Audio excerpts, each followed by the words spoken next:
Hello बच्चों, पिछले video में हमने हिंदी व्याकरण में विशेषण के बारे में पढ़ा था। विशेषण के दो भेद हमने पिछले वीडियो में पढ़ लिए थे। अब हम विशेषण का तीसरा भेद परिमाणवाचक विशेषण के बारे में पढ़ेंगे।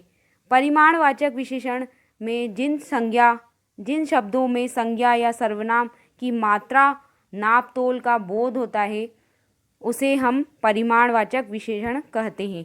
परिमाणवाचक विशेषण में किसी भी वस्तु के नाप तोल के बारे में बताया जाएगा, कितनी मात्रा में वो वस्तु है उसके बारे में यहाँ बताया जाएगा। जैसे आप उदाहरण देखिए, 2 लीटर दूध ले आओ। यहाँ पर दूध को लीटर में नापते हैं तो 2 लीटर शब्द में यहाँ पर परिमाणवाचक विशेषण है। 3 मीटर खादी खरीद लाओ। खादी का कपड़ा होता है, यहाँ पर कपड़े को मीटर में नापा जाता है तो ये 3 मीटर शब्द में परिमाणवाचक विशेषण है। 2 लीटर और 3 मीटर में क्रमशः दूध और खादी के परिमाण का पता चल रहा है, इसलिए ये परिमाणवाचक विशेषण है। परिमाणवाचक विशेषण के दो भेद होते हैं, निश्चित परिमाणवाचक विशेषण और दूसरा होता है अनिश्चित परिमाणवाचक विशेषण। सबसे पहले हम निश्चित परिमाणवाचक विशेषण के बारे में पढ़ते हैं कि निश्चित परिमाणवाचक में वस्तु की नाप तोल, संख्या या गिनती निश्चित होती है। जैसे कि 400 ग्राम शक्कर, 5 लीटर घी, 2 बीघा ज़मीन, 5 किलो आम, 10 ग्राम चांदी, 2 मीटर कपड़ा। तो इस प्रकार के निश्चित नाप तोल के बारे में बताया जाएगा, वहाँ पर निश्चित परिमाणवाचक विशेषण होता है। ऐसे ही परिमाणवाचक विशेषण का दूसरा भेद होता है अनिश्चित परिमाणवाचक विशेषण। इसमें क्या होता है कि निश्चित नाप तोल का बोध नहीं होता है। जैसे थोड़ा दूध, कुछ नमक, कुछ शक्कर, इस तरह के शब्द अगर आएंगे जिससे हमें निश्चित नाप तोल का पता नहीं चलेगा, अनिश्चित परिमाणवाचक विशेषण कहते हैं। विशेषण का चौथा भेद होता है संकेतवाचक विशेषण, जिसे हम सार्वनामिक विशेषण भी कहते हैं। संज्ञा की ओर संकेत करते हैं, उन्हें संकेतवाचक या सार्वनामिक विशेषण कहते हैं। संज्ञा शब्द से पहले यदि सर्वनाम होगा, यानी कि सर्वनाम शब्द संज्ञा शब्द से पहले विशेषण के रूप में आके इसकी विशेषता बताएंगे तो वहाँ पर सार्वनामिक विशेषण होता है। जैसे यह छात्र बहुत होशियार है, यहाँ पर छात्र क्या है? संज्ञा है। संज्ञा से पहले सर्वनाम शब्द का प्रयोग किया गया है तो यह शब्द सार्वनामिक विशेषण है।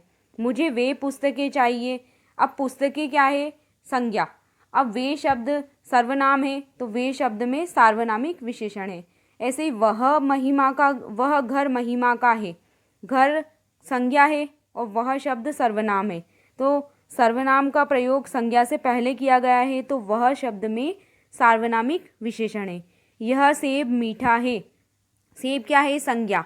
अब यह शब्द क्या है? सर्वनाम, तो यहाँ सेब की तरफ इशारा किया जा रहा है तो यह शब्द में सार्वनामिक विशेषण है। वे शीला की सहेलियां हैं, वे शब्द में सार्वनामिक विशेषण है। उस बस में बैठ जाइए, इसमें भी देखो उस शब्द में सार्वनामिक विशेषण है। इस वृक्ष पर मीठे फल लगते हैं, इसमें यहाँ पर सार्वनामिक विशेषण है। तो इस तरह से यहाँ पर ये सर्वनाम शब्द संज्ञा शब्द से पहले आते हैं और इसमें क्या होता है कि सर्वनाम शब्द संज्ञा की ओर संकेत करते हैं तो वहाँ पर सार्वनामिक विशेषण होता है। उपयुक्त वाक्यों में यह, वे, वह शब्द संकेतवाचक विशेषण है, क्योंकि ये क्रमशः छात्र, पुस्तकों और घर की ओर संकेत कर रहे हैं।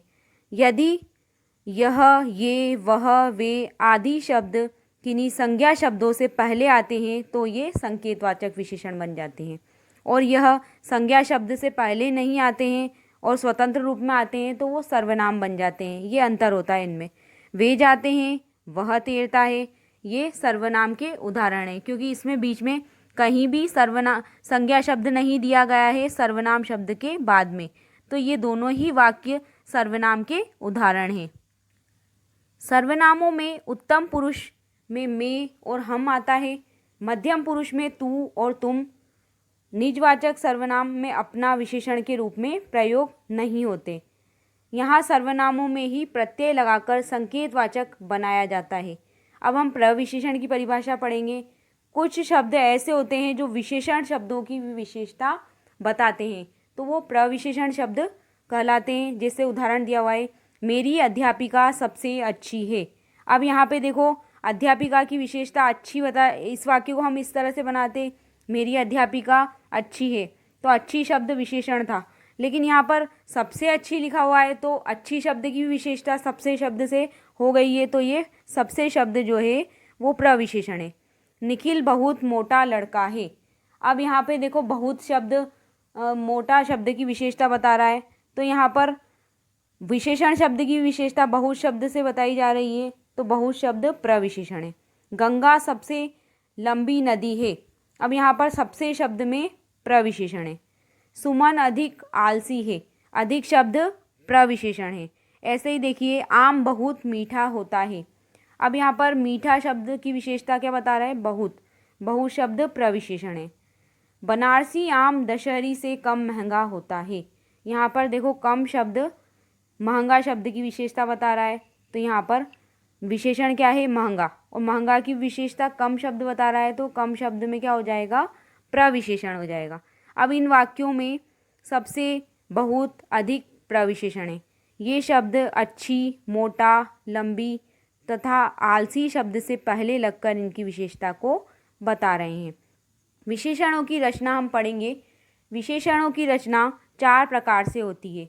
सबसे पहले होती है संज्ञा द्वारा, दूसरी होती है सर्वनाम द्वारा, तीसरी क्रिया द्वारा और चौथी अव्यय द्वारा। तो सबसे पहले हम संज्ञा के द्वारा विशेषण शब्दों की रचना पढ़ते हैं। भटक संज्ञा शब्द है, भटका विशेषण बन गया। साहित्य से साहित्यिक बन जाएगा। ये सारे मैं आपको संज्ञा शब्द बता रही हूँ जिससे विशेषण बनाया गया है। अब इन शब्दों के अंत में आ, इक, इत, इल, इम, इया, ई, इम, ईय, इला, आलू, एरा, एरा, एला, मान, वती, मान, ये सब प्रत्यय जोड़कर विशेषण बनाए गए। यानी इन शब्दों को पीछे जोड़ दिया गया है, संज्ञा शब्दों के पीछे, और विशेषण शब्दों का निर्माण किया गया है। जैसे भटक शब्द संज्ञा है, तो भटक से भटका बन गया, इसमें आ प्रत्यय लगा दिया गया है। साहित्य, इसमें इक प्रत्यय लगा दिया, साहित्यिक। बात, बातूनी। ऐसे ही जयपुर, जयपुरिया। आत्मा, आत्मीय। प्यार, प्यारा। पुष्प से पुष्पित। अंत से अंतिम बन गया। सुख से सुखी। भारत से भारतीय। इतिहास से ऐतिहासिक। अपमान से अपमानित।